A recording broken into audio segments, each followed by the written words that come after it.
नमस्कार, पूछता इंडिया देख रहे हैं आप और आपके साथ मैं हूं ऋतु।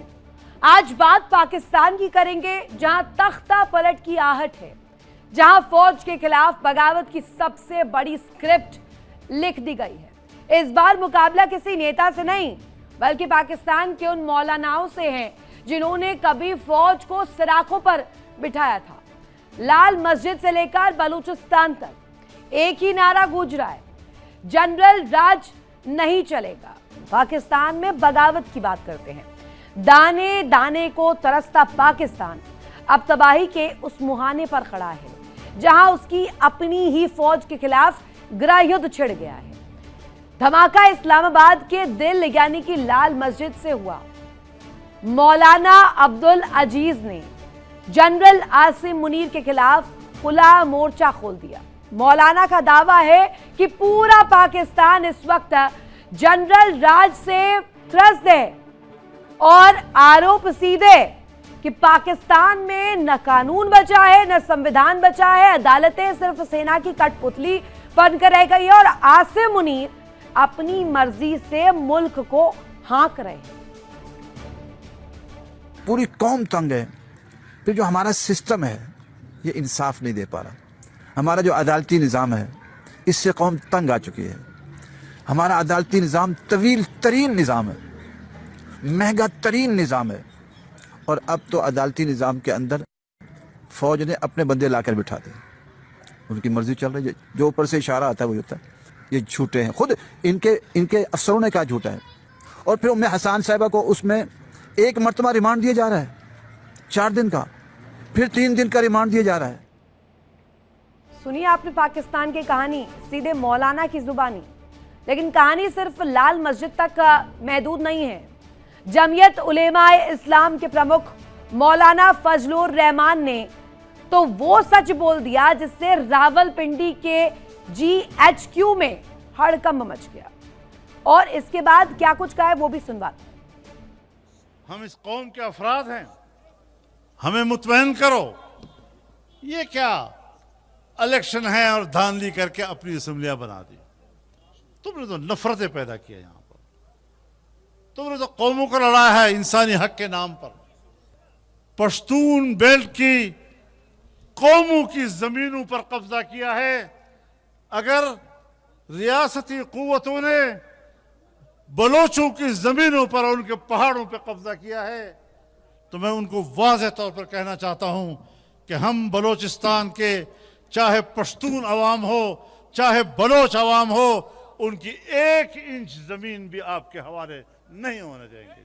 2027 को इस मुल्क में सूद का खात्मा होगा और 1 जनवरी 2028 के बाद पाकिस्तान में सूद का निजाम नहीं रहेगा।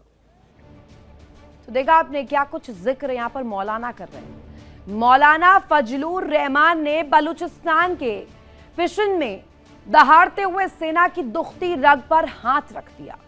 मौलाना ने साफ कह दिया, कहा कि पाकिस्तान की सुरक्षा नीति, विदेश नीति और राजनीतिक व्यवस्था सब कुछ पूरी तरीके से फेल हो चुकी है।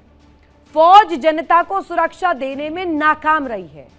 पाकिस्तान की सेना ने देश बनाने में नहीं बल्कि मुल्क को तोड़ने में महत्वपूर्ण भूमिका निभाई है।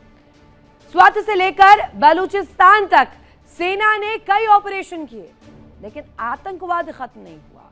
साफ है अब तक जो मौलाना पाकिस्तानी सेना के प्रॉक्सी बन करके काम करते रहे हैं, आज वही सेना के वजूद पर सवाल उठा रहे हैं। जब रक्षा की भक्षक बन जाए और देश के सबसे ताकतवर मौलाना सेना को देशद्रोही बताने लगे, तो समझ लीजिए कि जनरल आसिम मुनीर की उल्टी गिनती अब शुरू हो चुकी है। क्योंकि यहां जो इस वक्त तस्वीर नजर आ रही है वो सीधे सीधे यही दिखाते हुए और यही दर्शाते हुए नजर आ रही है। आज का बड़ा सवाल आपके सामने रख देती हूं, क्या पाकिस्तान में फैसला सिर्फ वर्दी तय कर रही है? दूसरा प्रश्न ये कि क्या पाकिस्तान में बड़े राजनीतिक विद्रोह की शुरुआत इसे माना जाए? और तीसरा और आखिरी मुख्य प्रश्न ये कि क्या पाकिस्तान एक बार फिर से तख्ता पलट की ओर आगे बढ़ रहा है?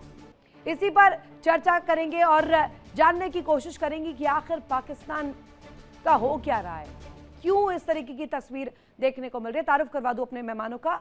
हमारे साथ wing commander Alok Sai sir जुड़े हुए, colonel SK Malik sir, Rohit Sharma ji विदेश मामलों के जानकार हमारे साथ कनेक्ट है, वजिया सईद रक्षा विशेषज्ञ के तौर पर पाकिस्तान से हमारे साथ कनेक्ट है, मेजर नदीम शेख रक्षा विशेषज्ञ के तौर पर ही पाकिस्तान से मेरे साथ कनेक्ट है। पहला प्रश्न आलोक जी आप ही से, ये जो सेना इनकी थी जिसकी बड़ी बड़ी डींगे हाँका करते थे, अब उनका तो पूरी तरीके से सफाया, पूरी तरीके से तस्वीर दिख चुकी है। अब आतंकियों को पालने वाले, पोसने वाले चरित्र को लेकर के तो पहले से ही सवाल उठते रहे हैं, लेकिन अब तो देश के भीतर से मौलानाओं की आवाज सामने आ रही है। ये मौलाना का वार है या सीधे सीधे हकीकत है पाकिस्तान की? रितु जी देखिए, ये मौलाना के माध्यम से वहां की जनता की आवाज है। मौलाना वहां की जनता की भाषा बोल रहे हैं। पाकिस्तान में इस समय एक अंदर अंदर जंग छिड़ी हुई है मौलाना और सेना के बीच में कि कौन आगे आने वाले दिनों में पाकिस्तान की सत्ता संभालेगा। मौलाना ने इतना ही नहीं बोला है, मौलाना ने बहुत कुछ बोला है। मौलाना ने ये कहा है कि पहली बात कि पाकिस्तानी सेना पाकिस्तानी अवाम को सुरक्षा मुहैया कराने में नाकाम रही है। उन्होंने ये कहा है कि आप किस हैसियत से अफगानिस्तान में टेरर स्ट्राइक करते हैं टीटीपी पर आक्रमण करने के नाम पर। अगर आप उसको जायज ठहराते हैं तो फिर हिंदुस्तान अगर बहावलपुर और मुरीद के में आक्रमण करता है, अटैक करता है यहाँ के टेरर सेंटर पर, तो आप उसको कैसे जायज नाजायज ठहराएंगे? ये साफ साफ बोला उन्होंने, और लियारी के एक विशाल जन समूह के सामने बोला है वहां पे।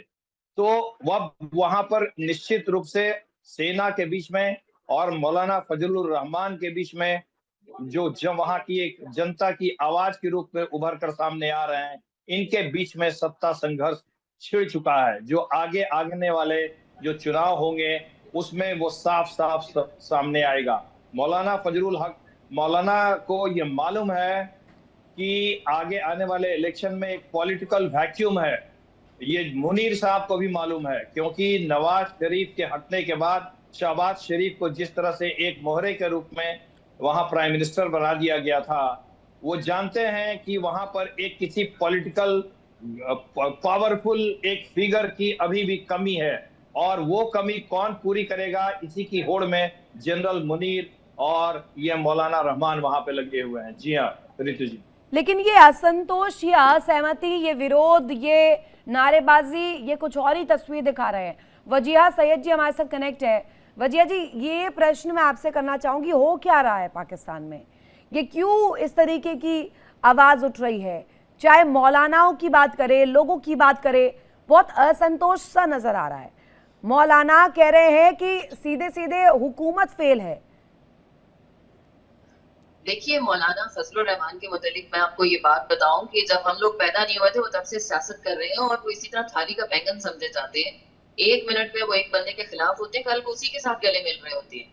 तो मौलाना फजलुर रहमान की सियासत से अगर आप वाकिफ हैं तो आपको अच्छी तरह अंदाजा होगा कि ये थोड़ा सा मीडिया के टेंशन गेन करने के अलावा कुछ नहीं होता। मौलाना कभी पाकिस्तान के खिलाफ हकीकतन ना जाने की हिम्मत रखते हैं, तो ना उनकी इतनी एबिलिटी है।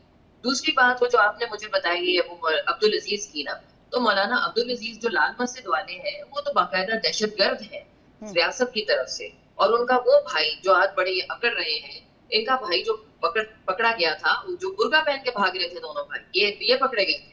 तो मतलब ये कौन सा जिहाद है, ये कौन सी इन्होंने लोगों के साथ अच्छाइयां की हैं? इनकी तो पाकिस्तान में कोई अवाम की तरफ से कोई वैल्यू नहीं है। इस्लामाबाद में मैं इसके घर से जहाँ पे इनका है, मैं 4-5 किलोमीटर दूर रहती हूँ। इनको अच्छी तरह जानते हैं हम सब लोग। दूसरी बात यहाँ पर ये आ गई है कि अगर किसी शख्स के खिलाफ कोई मुकदमा होता है और उसे नजर आता है कि मैं हार जाऊंगा, तो उसके पास यकीनन कोई ना कोई बहाना होता है लोगों के सामने अपने आप को करने का कि नहीं मैं तो ठीक हूँ। जुडिशल सिस्टम में खराबी आप अपने यहाँ को देखिए ना। अब जो काकरोच जनता पार्टी बनी है वो क्यों बनी है? आपके तो किसी जस्टिस ने या किसी जज ने कह दिया था कि इन लोगों को, नौजवानों को काकरोच कह दिया, तो वो तो मजबूर हो गए ना बेचारे।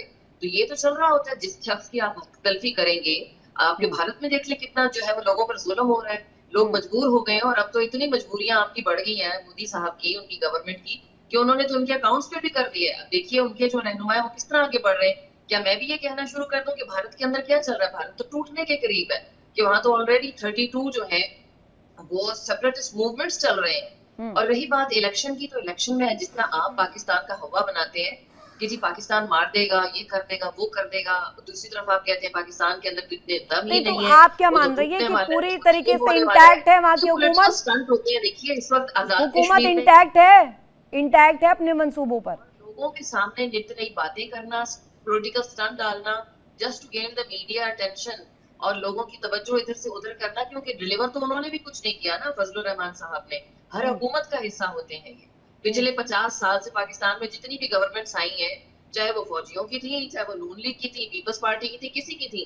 ठीक है रोहित जी हमारे साथ जुड़े हुए हैं। रोहित जी, एक इस पर जवाब आपका अब मैं चाहती हूँ। इतना आसान उन्होंने बना दिया, आप जरा इस पर जवाब दीजिएगा। मैडम जो बोल रही थी बहुत अच्छा बोली, बट एक बात शायद मैडम भूल गई कि ये वही लाल मस्जिद वाला मौलाना है जिसके खिलाफ आर्मी ने एक्शन लिया, और इस मौलाना को वो मस्जिद में या बोलें कि हफ्सा मदरसा में आर्मी घुसी थी अंदर, राइट। और घुसने के बाद क्या हुआ, ये तो खैर भागा वो बुर्का पहन के। उसके बाद क्या हुआ, उसके बाद पाकिस्तान घुटनों पे इतने हमले हुए कि पाकिस्तान से संभालना मुश्किल हो गया। और ये अगर ये टेररिस्ट डिक्लेयर्ड है तो ये आज बाहर क्यों? ये वही मौलाना है जिसने अपने 3 साल पहले, जिसने अपने 3 साल या 4 साल पहले अपने मदरसा हफ्सा मदरसा के ऊपर तालिबान के झंडे लगाए। पाकिस्तान ने आज तक इसे कुछ नहीं बोला। क्यों नहीं बोला? मुशर्रफ साहब के टाइम पे हुआ था इसके ऊपर मिलिट्री एक्शन, और सारे फॉरेन टेररिस्ट मारे गए थे उसमें। पाकिस्तानी टेररिस्ट बहुत कम थे, लेकिन फिर भी ये आज भी बैठा है। मुशर्रफ चले गए, ये आज नहीं, ये आज भी बैठा है। किस अदालतों ने सपोर्ट दे रखी है, जिन अदालतों को ये बुरा कह रहा है, उन्हीं अदालतों की वजह से आज बाहर बैठा। अच्छा, आपके यहाँ मैडम आपके यहाँ अदालतें कितना छूट देती हैं और अदालत की छूटों को कितना माना जाता है?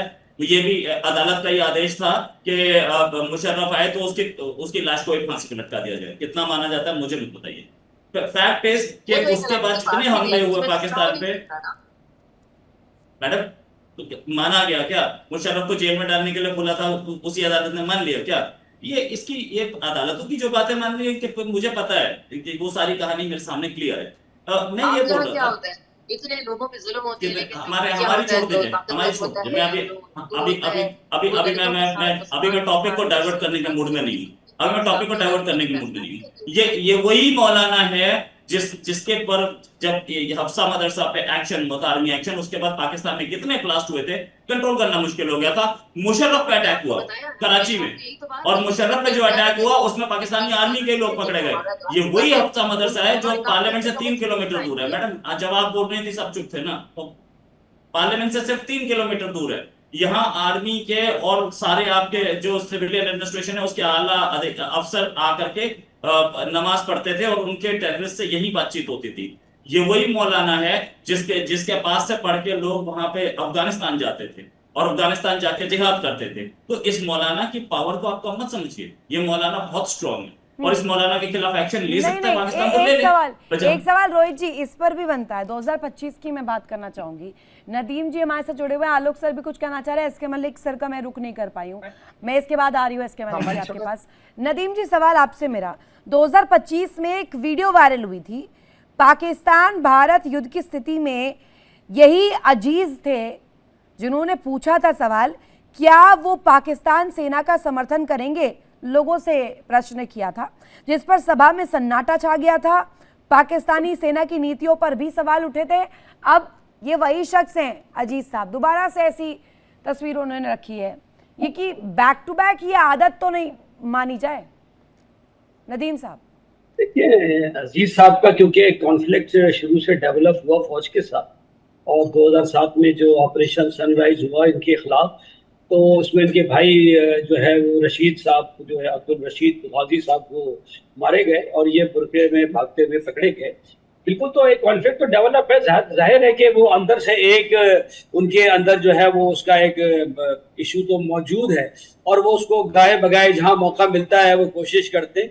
बाकी इस तरह की बातें जैसे फजलुर रहमान साहब कर रहे हैं या ये जो हमारे अब्दुल अजीज साहब कर रहे हैं, ऐसे तो हिज़्ब इख्तिलाफ में जो भी लोग होते हैं या आउट ऑफ गवर्नमेंट, ये वो इंडिया में भी पाकिस्तान में भी इस तरह की बातें करते हैं कि अदालतें नीचे काम कर रही हैं, जी मुल्क में जनाब तरक्की नहीं हो रही है, बजट खराब है, हुकूमत ऐसे कर रही है वैसे कर रही है। हाँ, इसमें ये गलत जुमला इन्होंने इस्तेमाल किया जो फौज के खिलाफ कि जी फौज ने अपने बंदे का कोर्ट में बिठा दिए। तो ऐसा नहीं होता कि फौज अपनी मर्जी से किसी को भी कमीशन दिला के, जो वो कह रहे हैं वो जी सच जी नहीं बिल्कुल है।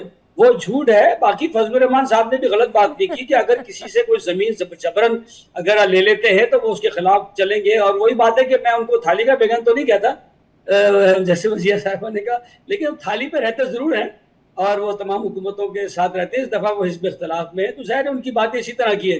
हाँ। लेकिन आप देखिए कि इस तरह की बातें तो इंडिया में भी होती हैं, आपकी सुप्रीम कोर्ट के इंडिया की खिलाफ। छोड़िए, आप अभी अपने जिस तरह देश से की उन्होंने बताइए बात ना। की रोहित सर जवाब दीजिए कि कहीं। कॉकरोच और कीड़े, उन्होंने इंसानों को कीड़े मकोड़े कह दिया, यूथ को बेचारों को कीड़े मकोड़े कह देते हैं। तो इस तरह की बातें तो सब जगह होती हैं, लेकिन हमारी आपकी अदलिया तकरीबन जो है ना एक जैसी है, सिवाय इस तरह के एक कंट्री का नाम बता सकते हैं जहां supreme chief justice of the country, supreme court के चीफ जस्टिस को हाउस अरेस्ट में रखा गया हो? एक कंट्री का नाम बता सकते हैं? मैं बता सकता हूं। उसके अलावा बताइए, पाकिस्तान के अलावा बताइए किसी और कंट्री जहां पर सुप्रीम कोर्ट के चीफ जस्टिस यानी कि chief justice of the country को हाउस अरेस्ट में रखा गया। बहुत सारे मुल्क हैं, बहुत सारे। एक नाम बताइए, एक का नाम बताइए। जैसे मैं आपको बता सकता हूँ, आपके कंट्री के चीफ जस्टिस को मुशर्रफ ने हाउस अरेस्ट में रख दिया था जब तक वो माने नहीं कि मैं मुशर्रफ के लिए काम करूंगा।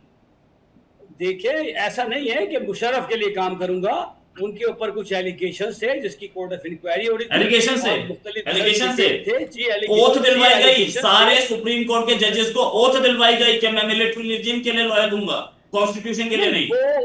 नहीं, वो पीसीओ कहलाता है, ठीक है, वो पीसीओ। क्या कह रहे हैं रोहित सर? आपने ये कहा कि कॉन्स्टिट्यूशन के लिए नहीं। माशाल्लाह, अरे एक मिनट रुकिए नदीम साहब, आपने कहा कॉन्स्टिट्यूशन के लिए नहीं, सेना के लिए कार्य करेंगे। ओथ इस बाबत मैं मिलिट्री रिजीम के लिए लॉयर लूंगा, ये ओथ दिलवाई गई थी, मुशर्रफ साहब ने दिलवाई थी।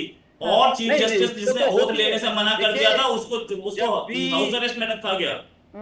जब इमरजेंसी होती है तो जाहिर है कि फिर कॉन्स्टिट्यूशन जो है वो हमारे भी इमरजेंसी लगी थी, कोई किसी से वो ओथ नहीं दिलवाई गई, हमारे कंट्री में भी लगी थी, नहीं दिलवाई गई। इंदिरा गांधी के लिए लॉयर रहेंगे।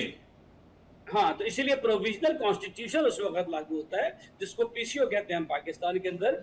तो जाहिर है कि वो उसके तहत फिर हलफ उठाते हैं जजेस, जो उठाना चाहते हैं उठाते हैं, जो नहीं उठाना चाहते चले जाते हैं, जिनको उस चीज से इख्तिलाफ होता है।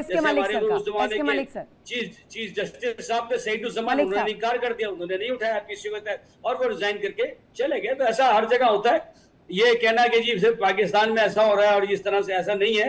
ये सारे रूल्स रेगुलेशंस के साथ ही बड़ी खुशहाली है पाकिस्तान में, मैं कह रही हूँ ना, बड़ी खुशहाली है आपकी बातों में तो बड़ी दिख रही है आपके मुकाबले में बहुत बेहतर। मलिक साहब, रितु मैम, एक रिक्वेस्ट है आपसे, मेरी आवाज ना मेरे साइड पे इको हो रही है बहुत देर से। जी, मैं इसे फिक्स करवाती हूँ प्लीज।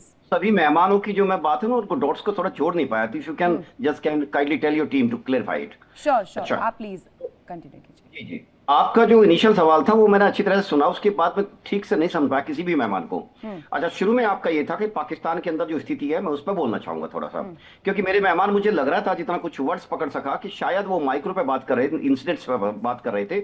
मैं थोड़ा मैक्रो पे बात करना चाहूंगा। रितु सिंह जी, आप कह रही हैं कि पाकिस्तान में क्या तख्ता पलट होगा? देखिए, तख्ता पलट को मैं इस शब्द को ना कह के मैं ये कहूंगा कि जो इन्वेस्टमेंट मुनीर साहब और अमेरिका के बीच में आपस में हुआ है ना, उसके तहत मुनीर साहब वहां के सर्वशक्तिमान 1% उभरेंगे। अब उसको आप तख्ता पलट कह लीजिए या अमेरिका इस तरह से उसको मोल्ड करेगा कि उनको प्रेसिडेंट की गद्दी पर बैठाएगा। शरीफ साहब एक्सेप्ट करेंगे उसको? जी, इन्वेस्टमेंट किया हुआ है, समझाया हुआ है, डील होके रखी है, it's a matter of time. यही रीजन है कि वो आर्मी चीफ का पद नहीं, वो फील्ड मार्शल है ना, वो वहां पे सीडीएफ भी है, लेकिन आर्मी चीफ का पद कभी नहीं छोड़ेंगे। CDF is above all chiefs, air chief, naval chief, army chief नहीं छोड़ेंगे वो, क्योंकि उनको मालूम है कि पाकिस्तान के अंदर जब तक आर्मी चीफ है वो, तब तक उनकी सारी चीजें चलती रहेंगी। The day he relinquish the appointment of army chief, उनकी पावर ऑटोमेटिकली डाउनग्रेड हो जाएंगे, वो सीडीएफ रह जाएंगे। और इसके तहत वो देखते हैं अपने आप को कि उनकी जो बातें आज चल रही हैं वो मनमानी नहीं चलेंगी। दूसरी बात आता हूं, ये जो संविधान संशोधन लास्ट ईयर इन्होंने किया था, कीजिए, आपका संविधान है, आपका आईन है, तो एक दो संविधान संशोधन थोड़ा बलूचिस्तान के लिए भी कर दीजिए, एक आधा संविधान संशोधन थोड़ा ये गिलगित बाल्टिस्तान के लिए कर लीजिए, ताकि इन लोगों की भी समस्याएं कम हो सके। इन लोगों की जो आपको इतना कितने 13,000 मेगावाट उनकी प्रोडक्शन कैपेसिटी है हाइड्रो इलेक्ट्रिक पावर की, मिलता कितना है 2,000 मेगावाट उनको। मैम देखिए, जब तक आप दो अप्रोच होती है, पहली अप्रोच है कि देखिए मेरे अंदर तो कोई कमी नहीं है ना कोई बीमारी है। अब पहली बात है कि आप बीमारी को एक्सेप्ट कीजिए, यस है, प्रॉब्लम है। और दूसरी बात है वो बीमारी को एक्सेप्ट करके पिन पॉइंटिंग दवाई लीजिए। पिन पॉइंटिंग दवाई आप नहीं लेते क्योंकि आपने एक डॉक्टर, एक हकीम बैठा रखा है, डॉक्टर नहीं है हकीम बैठा रखा है जो फूंक मार के इलाज करता है, और वो है आपका मुनीर साहब। ठीक है, आप लेते रहिए, आपका देश है, आपका कंट्री है। लेकिन आज जो हालात हो रहे हैं गिलगित बाल्टिस्तान में, जो हम देख रहे हैं विभिन्न रिलायबल रिसोर्सेज की तरह से जो खबरें आ रही हैं, सच में चिंताजनक है। मुझे लगता था Pakistan headed for a big trouble, sandwich बन जाएगा पूरा पूरा पंजाब, इधर से सिंध यानी बलूचिस्तान और इधर से आपका गिलगित बाल्टिस्तान। और जिस तरह से लोगों के, अभी उन्होंने क्या किया है वहां पे, शौकत मीर को उठा के उन्होंने टेररिस्ट घोषित कर दिया। शौकत मीर लोकल पॉपुलेशन के अंदर एक से रखते हैं, अच्छा होता कि उनकी बात को उनको मिला के, उनकी बात सुन के, क्योंकि इनके जो संसद भवन है, उनका जो पार्लियामेंट है, उसके अंदर तो कोई से है नहीं उनकी। तो लोकल पॉपुलेशन की अपनी जो प्रॉब्लम्स है, जो इसी पर जी रितु जी, तो मेरा कहने का मतलब है कि आप जिसको चाहे उसको टेररिस्ट डेजिग्नेट कर देते हैं, और जबकि खुद यही काम कर रहे हैं टेररिस्ट वाले। जी रितु जी। वजिया जी, वो कह रहे हैं कि इतने सालों तक आपने टेररिज्म पर काम नहीं किया, आतंकवाद पर नहीं किया, बहुत सारे अंडरलाइंग इश्यूज थे उस पर काम नहीं किया। अब तो मौलाना की भाषा भी ऐसी सामने आ रही है जिसमें दिवालिया पूरे सिस्टम को, पूरी हुकूमत को बता दिया गया है। आप आज का दिन याद रख लीजिए, इसी मौलाना फजलुर रहमान का बयान जो है ना, चंद दिन बाद आप दोबारा देखिएगा, जब इनको गवर्नमेंट में अपना हिस्सा मिल जाएगा, इलेक्शन के बाद इनकी कोई नई सेटलमेंट हो जाएगी, तो तब इनके बयान आप देख लीजिएगा। और रही बात ये, तो वाकया में टेररिज्म के ऊपर आप ये ना कहें हमने काम नहीं किया, हम सबसे ज्यादा टेररिज्म से अफेक्टेड कंट्री है in the whole world at the moment. आपको पता है कि 2008 के बाद से लेकर आज तक तकरीबन 1 लाख पाकिस्तानी जो है हमारे शहीद हुए टेररिज्म की वजह से। और उसके अंदर आपको पता है कि टेररिज्म में सबसे बड़ा हाथ जो है वो इंडिया का है, इजराइल का है। तभी आपके यहाँ पे मंत्री भी घूमते हैं आतंकियों के साथ, जनाजे में भी आतंकियों के आपके लोग जाते हैं, हुकूमत के लोग जाते हैं।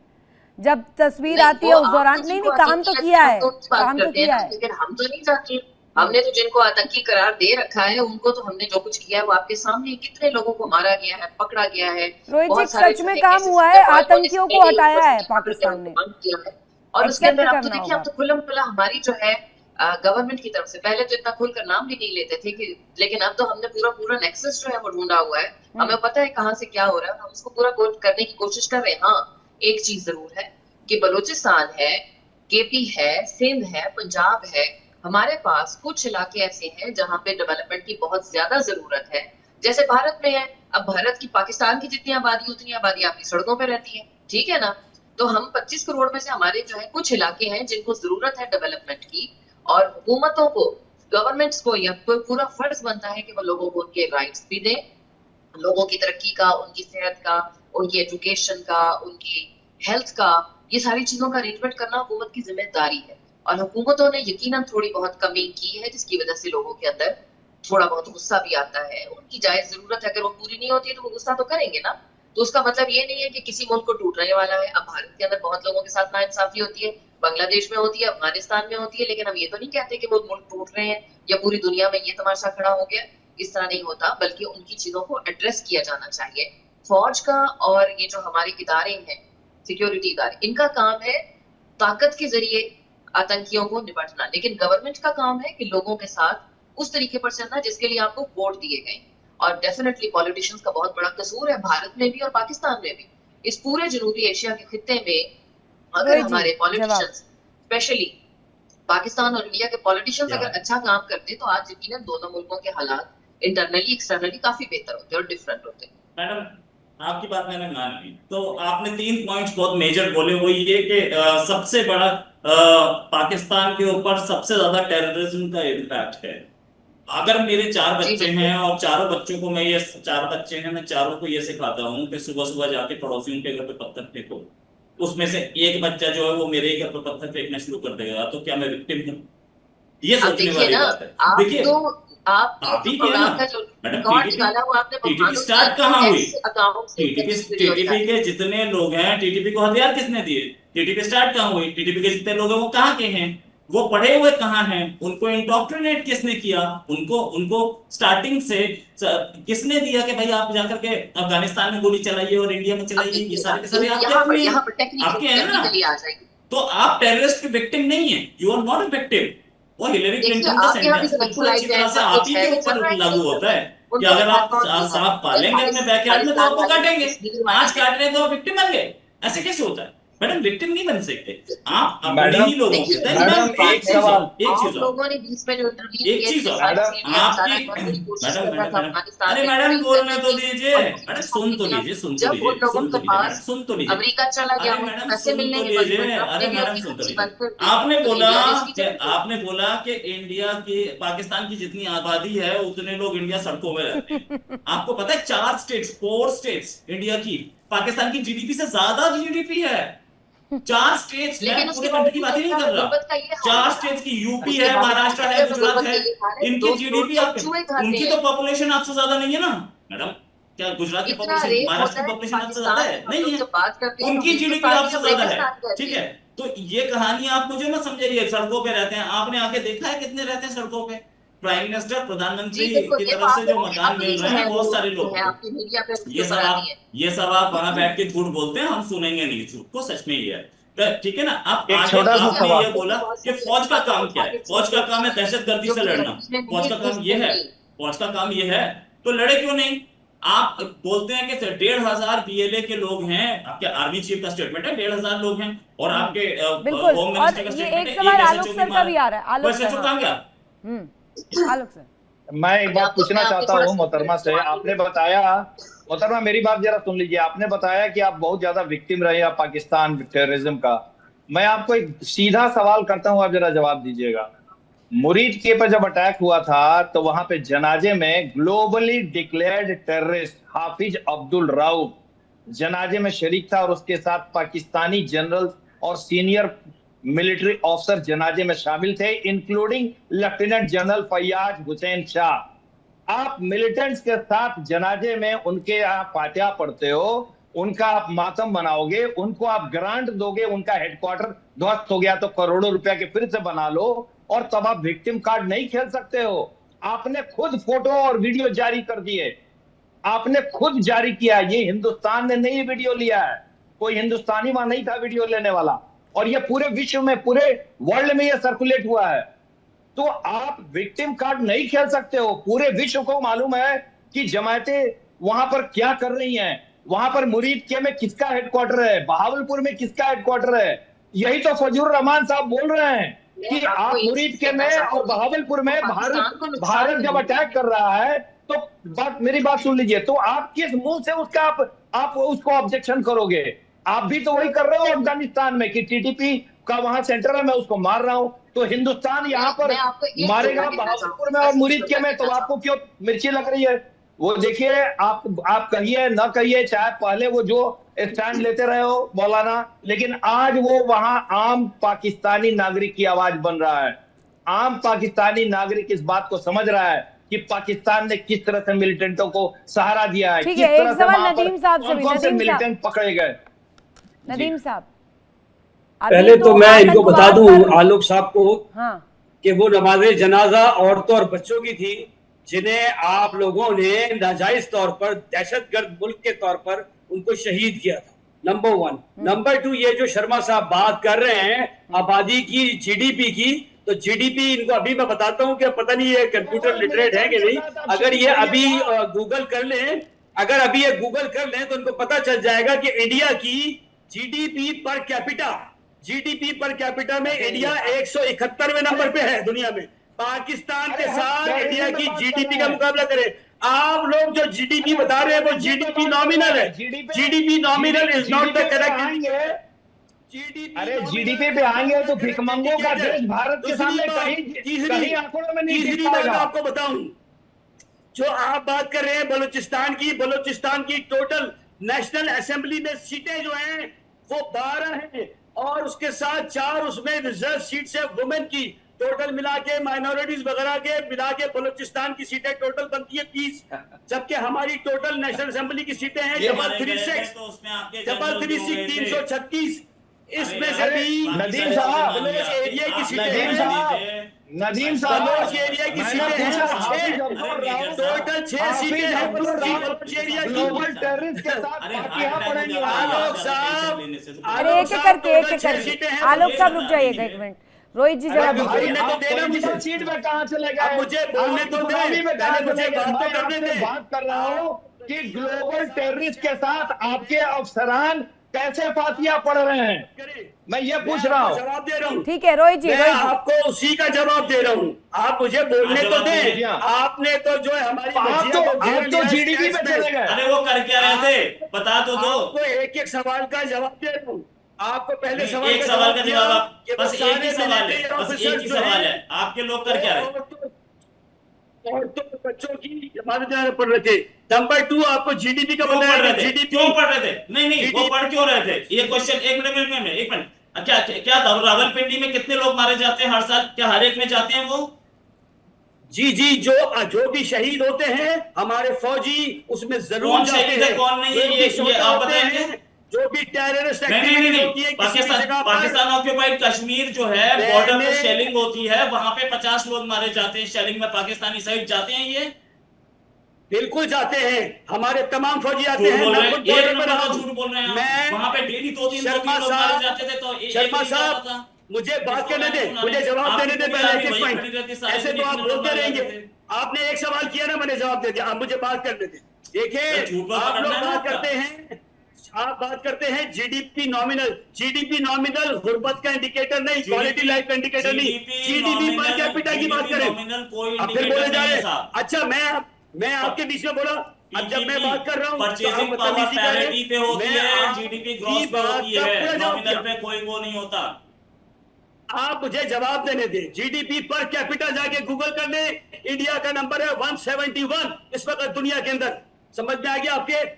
तीसरी बात मैंने आपको बता दी थी, आपको पहले भी बताया कि इस जीडीपी के अंदर ज्यादातर 80% सर्विसेज हैं, मैन्युफैक्चरिंग नहीं है। पाकिस्तान इंडिया ऑलमोस्ट एक जैसे मुल्क है। ये आप झूठ बोलते हैं, आप लोग झूठ बोलते हैं। आपके यहाँ सबसे ज्यादा गुर्बत है दुनिया के अंदर। आप जाके गूगल करें। मैंने आपको स्टैट्स की बात की, मैं आपसे स्टैट्स की। दूसरी बात करें गिलगित बल्तिस्तान की टोटल सीटें हैं 12, जबकि नेशनल असेंबली की सीटें हैं हमारी जैसे लोकसभा है 336 3 + 3 6 336 सीटें याद रख लीजिए आइंदा के लिए, 336 से याद रहेगा आपको। बलूचिस्तान की सीटें हैं टोटल 16, उसमें माइनॉरिटीज भी शामिल है और 4 वुमेन की रिजर्व सीटें। अरे नदीम साहब, इसमें ईद से वाले दिन क्या हुआ था? ईद के दिन फातिहा पढ़ने जा रही ट्रेन के साथ क्या हुआ था? नदीम साहब ट्रेन के साथ क्या हुआ था? देखिए ये दुनिया की सबसे लंबी ट्रेन है। ये आप क्या हुआ था? जाफर एक्सप्रेस दुनिया की सबसे लंबी ट्रेन है जो पूरे बलूचिस्तान में फिरती है। उसके बावजूद जो भी हुआ आप देखें कि उसके बावजूद जाफर एक्सप्रेस अल्हम्दुलिल्लाह चल रही है। और मैंने आप कह रहे हैं कि एक ट्रेन, जवाब दीजिएगा मैंने मलिक साहब से हमेशा सवाल किया, राजन साहब से सवाल किया, एक टाउन का नाम बता दें जहां पाकिस्तान ने कर्फ्यू लगा हुआ हो आज की डेट में। मलिक साहब, आलोक साहब, जरा एक बार जाके देख लीजिए। अरे पीओके के कितने गिनवाने हैं? नदीम साहब एक बार जवाब तो ले लीजिए। आलोक सर उसके बाद एसके मलिक जी। हाँ नदीम साहब आपके पाकिस्तानी अफसर जाकर के फातिहा पढ़े, बिल्कुल अच्छी बात है। औरतों और आदमियों के बच्चों का वहां नुकसान हो गया आपका, बिल्कुल अच्छी बात है, करना चाहिए। क्या आप इंटरनेशनल ग्लोबली डिक्लेयर्ड टेररिस्ट के साथ फातिहा पढ़ेंगे? सवाल यह है, इसका जवाब दीजिए। भी नहीं है, ये आप लोगों की एआई जनरेटेड है। आप लोगों ने खामखा उसको इंटरनेशनल, जब कोई जवाब ना हो तो एआई जनरेटेड है। वाह नहीं आलोक भाई, आप गूगल करें ना, दिखाएं मुझे अभी सामने, बात करें ना। अच्छा ये बताइए Osama bin Laden Osama bin Laden को वहां से पकड़ा जाना, मार के ले जाना AI जनरेटेड था। ये आप मुझे बताएं, ये कोई एक तस्वीर दिखा दें सिवाय उनका जो ब्लैक हॉक वहां पे गिरा हुआ है, उसके अलावा एक तस्वीर दिखा दें जिससे आप पूरी नहीं, मेरी बात सुने आलोक साहब, हंसे नहीं, एक क्लिप दिखा दें, एक तस्वीर दिखा दें, छोड़े एक वीडियो क्लिप को, आप एक तस्वीर दिखा दें जिसमें सिवाय एक ब्लैक हॉक वहां पे गिरा हुआ है, कोई ऐसी तस्वीर दिखा दें जहां उनकी आर्मी और उसको लेके जा रही है ओसामा बिन लादेन को, या उसकी कोई तस्वीर है या उसकी कोई चीज है। हाँ, ब्लैक हॉक उनका जो वो कहते थे कि कभी नहीं गिरेगा, पाकिस्तान के अंदर गिरा हुआ नजर आएगा, जला हुआ नजर आएगा। आपके तरफ से, पाकिस्तान की तरफ से एक स्टेटमेंट जारी होना चाहिए कि ओसामा बिन लादेन हमारे यहाँ नहीं पकड़ा गया था, हमारे यहाँ नहीं मारा गया। जी जी, कभी हुआ? जी, हम कर सकते हैं। We don't need it, we don't need it. हम तो अमेरिका ने ऐसी शपथ लगाई आपको, ऐसा एक्सपोज किया, पूरे विश्व बोलता है, आपके बोलने से होगा, आपके बोलने से नहीं।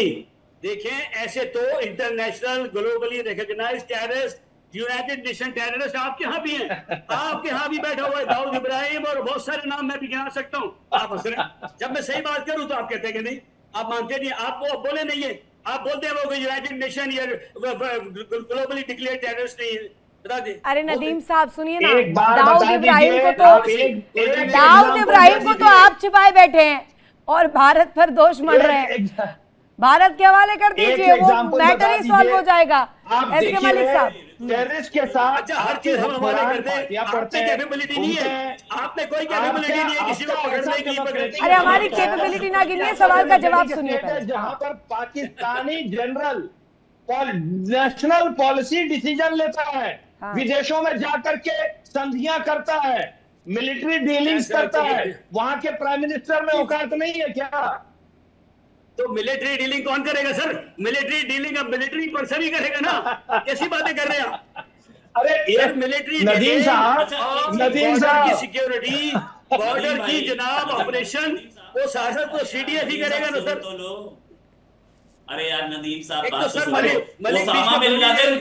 ओसामा बिन लादेन अगर पाकिस्तान में नहीं था तो उसकी लोकेशन डिस्क्लोज करने के लिए वो डॉक्टर, क्या नाम है उसका, डॉक्टर शकील आफरीदी को अरेस्ट क्यों किया आपने? उसकी लोकेशन जब पाकिस्तान ने खाई थी तो उसकी लोकेशन शकील आफरीदी पर मुकदमा चला है ट्रेटर का, ठीक है, शकील आफरीदी इसलिए अरेस्ट है वहां पर, ओसामा बिन लादेन की लोकेशन डिस्क्लोज करने के लिए ना, यही आरोप था उससे। तो जब आपके यहाँ खाई नहीं तो लोकेशन कैसे डिस्क्लोज की उसने? वो CIA का इन्फॉर्मर था, इसलिए मुकदमा चला। अरे तो location because of Osama bin Laden, मैं कह रहा हूं रॉ का था, मान लिया, लेकिन लोकेशन तो ओसामा की थी। अच्छा चले, आप इंक्वायरी पढ़े, गूगल पे जाके जाएं, इंक्वायरी पढ़ ले, फिर आप मेरा नाम रख देंगे। आपका पाकिस्तान की पूरी हुकूमत गूगल पर ज्ञान ले रही है आजकल, इसलिए नदीम साहब हर दफा गूगल पर जाकर सर्च करने की बात करते हैं। एसके मलिक साहब, पूरी हुकूमत ही पाकिस्तान की गूगल पर आधारित अभी है। SK Malik sir. रितु सिंह जी, मैं क्या बोलूं, पाकिस्तानी मेहमान इतनी सारी जानकारी दे रहे हैं, ये हमारे लिए आउट ऑफ द वर्ल्ड है, सच में पहली बार सीख रहे हैं। और नदीम साहब जब हाथ आगे बढ़ाते हैं ना, मुझे इनसे डर लगने लगता है कि ये कहीं रिवॉल्वर तो नहीं उठाने जा रहे। ये अक्सर मेरे लिए रिवॉल्वर लेके आ जाते हैं कभी कभी, है ना। तो जब ये पेप्सी का उठाते हैं, भले इनके यहाँ पेप्सी बनती ना हो, मैन्युफैक्चरिंग तो कुछ होती नहीं है, एक्सपोर्ट कुछ करते नहीं है, तो ये रिवॉल्वर जरूर दिखा देते हैं। अल्हम्दुलिल्लाह न्यूक्लियर बम अपना एक्सपोर्ट करते हैं। वो तो हमने आपका जो था ना वो बलून वो तोड़ दिया नदीम साहब, वो फोड़ दिया, उसमें अच्छा पिन लगाया हमने लास्ट ईयर। और जो कहते थे ना न्यूक्लियर पावर को आप चैलेंज नहीं कर सकते, क्या किया देखियो जी, चैलेंज क्या किया हमने, चुन कर वहां पे उन चीजों को एलिमिनेट किया। हम अपनी मिलिट्री के खिलाफ लड़े ही नहीं, हमने तो उन चीजों को डेसिमेट किया। ये आप रिस्क ले रहे हैं, ये मैडनेस है, ये रिस्क है। आप दो न्यूक्लियर कंट्रीज के साथ इस तरह के नहीं सुनो, अच्छा एक बात बताओ नदीम साहब, एक बात बताओ, चलो आप न्यूक्लियर चला दोगे, एक चला दोगे, बस दूसरे चलाने के तो आप बचोगे ही नहीं है। तो आप एक भी बहुत होता है, थोड़ा मेच्योरिटी। हम आपको कम से कम ना, ये जो सिविलाइजेशन की आप बात करते हैं ना, आपकी ये सिविलाइजेशन जरूर हम लपेट के रख देंगे इंशाल्लाह, अगर आप लोगों ने कॉन्फ्लिक्ट को बढ़ाया। आप लोग खुद कॉन्फ्लिक्ट बढ़ा रहे हैं, होगा क्या? नहीं, साहब ये खाली डिस्कशंस में मिसाइल और न्यूक्लियर पावर इस्तेमाल करेंगे क्या? आज असल में तो भाग जाती है आपकी सेना। असल में तो पीछे दुम दबाकर भाग गई थी सेना पहलगाम के वक्त, जब 9 ठिकानों को ध्वस्त किया था, तब क्यों नहीं आए सामने? एक मिसाइल लेकर आ जाते ना। हाँ देखिए जवाब दिया हमने, अल-फतह मिसाइल से जवाब दिया हमने सारे। ये सारी का एक पैकेज है पाकिस्तान, आतंकिस्तान। देखिए अब मैं नदीम साहब प्यार से बताइए, और अपने मेहमान से भी जो बड़ी रेस्पेक्टेबल है उनसे भी ये पूछना चाहूंगा, आपको भारत से 80 साल की दुश्मनी में गेन क्या किया बताइए। चलिए सर देखिए, हमने कोई दुश्मनी नहीं की, गेन किया तो ना हमारी दुश्मनी है, ना हमारा दीन दुश्मनी मानता है, ना हमारी दुनिया दुश्मनी मानती है। हम आज भी तमाम हिंदुओं को अपना भाई दोस्त समझते हैं, पूरे हिंदुस्तान के लोगों को अपना दोस्त भाई समझते हैं। आप लोगों ने कॉन्फ्लिक्ट क्रिएट किया हुआ है कश्मीर के अंदर, वहां के लोगों को लॉकडाउन किया हुआ है, इस वजह से उनके साथ एक सिंपैथी है, एक डेवलपमेंट हुई है, एक हमदर्दी है। दूसरा, आप पानी के ऊपर, उस पानी के लिए ही जंग है, आप उस पानी को आप गलत मत बोलिए नदीम साहब। आप बताइए मैं क्या बोलूं, आप बताइए। सुनो मेरी बात सुनो। डिफेंड उसको करो जो डिफेंसिबल है, जो डिफेंसिबल नहीं है उसके लिए गलत देना अच्छी बात नहीं है। कश्मीर से आप क्यों हैं? कश्मीर नहीं नदीम साहब सुनिए मेरी बात, सुनिए एक बार। ये कश्मीर का जो आप राग अलापते हैं, एक तो नदीम साहब की खासियत है, जितनी दफा डिस्कशंस में आएंगे न जाने कितने बम बारूद लेकर इकट्ठा करके बैठे रहते हैं। बम बारूद फेंकने की हर दफा ये गीदड़ बब की पता नहीं कहां से सीखी है पाकिस्तान में। जरा एक बार बताइएगा अपनी हुकूमत को, कोशिश कर ले, उसका नमूना आपको मिल जाएगा, उदाहरण एग्जाम्पल मिल जाएगा, एक बार ट्राई करिएगा जरूर। और एक और चीज, कश्मीर राग, कश्मीर का ये ऑब्सेशन छोड़ दीजिए, अब आपके सपने में भी कश्मीर जो है ना आप नहीं ले पाएंगे। बहुत शुक्रिया जुड़ने के लिए, इतना ही वक्त मेरे पास था, कीमती वक्त देने के लिए आप सभी का शुक्रिया। और इस डिस्कशन की कोई अगर कहा जाए कि तस्वीर दिखाई जाए पाकिस्तान के लिहाज से, तो वो भी कहीं ना कहीं बड़े प्रश्नों के घेरे में रहेगा। इसी के साथ यार रुक रहे छोटे से ब्रेक के लिए, ब्रेक के उस पार भी खबरें लगातार जारी है, देखते रहिए इंडिया डेली। इंडिया डेली अब आपके स्मार्ट टीवी पर मौजूद है। इंडिया डेली 24/7 देखिए अब इन सभी प्लेटफॉर्म्स पर लाइव।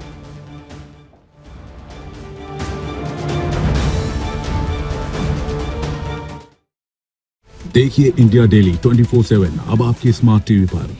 इंडिया डेली मौजूद है सभी डिजिटल प्लेटफॉर्म पर लाइव और लगातार। इंडिया डेली 24/7 हर दिन राष्ट्र को समर्पित।